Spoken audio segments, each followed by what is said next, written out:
ओम शांति। कोई भी अच्छा काम शुरू करते हैं तो कहते हैं श्री गणेश करो।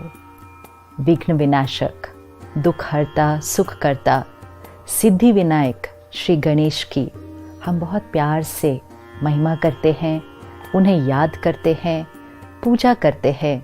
हर कार्य की शुरुआत उनकी स्थापना से करते हैं। लेकिन क्या सिर्फ याद करना और उनकी महिमा करना क्या उतना काफ़ी है?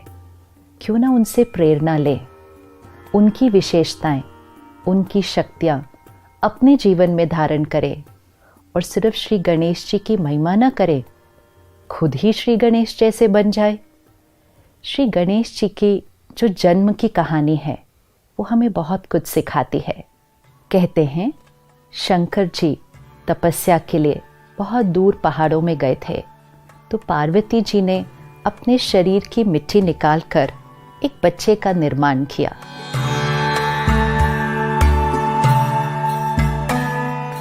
एक दिन पार्वती जी ने उस बच्चे को घर के बाहर खड़ा किया कि वो स्नान करने जा रही थी, तो घर में अंदर में कोई नहीं आना चाहिए।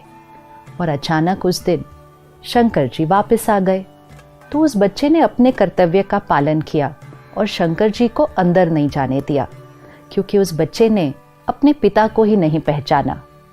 कहा जाता है शंकर जी को इतना गुस्सा आ गया कि उन्होंने उस बच्चे का सर काट दिया।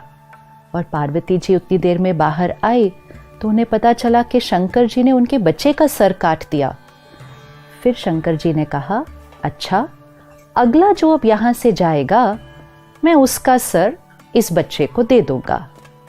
हम ये कहानी बहुत समय से सुनते आए हैं, लेकिन हमने कभी भी इस पर विचार ही नहीं किया कि ये हमें क्या सिखा रही है। तो अगला जो वहाँ से गुजरा वो एक हाथी था, तो शंकर जी ने हाथी के सर को काटा और उस बच्चे पर लगा दिया और उस बच्चे को नाम दिया गणेश।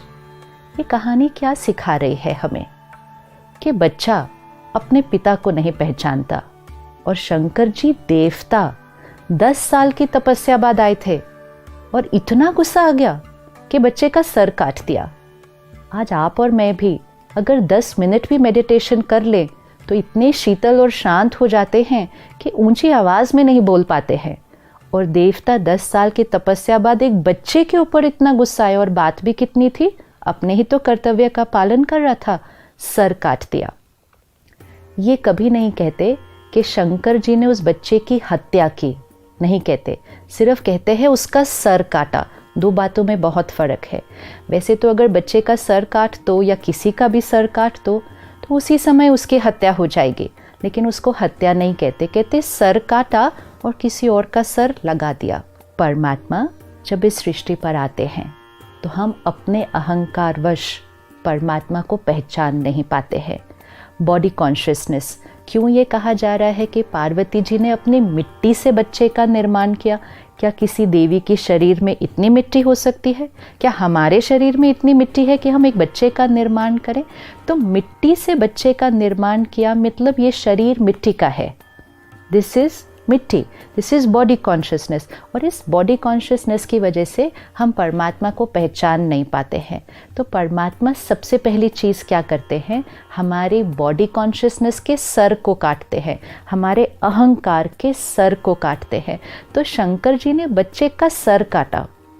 अच्छा, सर काटा ही था तो वापस वही सर लगा देते, एक और की हत्या करने की क्या ज़रूरत थी? लेकिन जब परमात्मा हमारे अहंकार का सर काटते हैं तो फिर उसकी जगह सोल कॉन्शियस, ज्ञान से भरा हुआ, प्योरिटी और डिविनिटी से भरा हुआ एक बहुत वाइज सर हमारे ऊपर लगाते हैं। तो शंकर जी ने वो सर काट के ज्ञान का सर उस बच्चे को दिया और फिर उसका नाम रखा गणेश।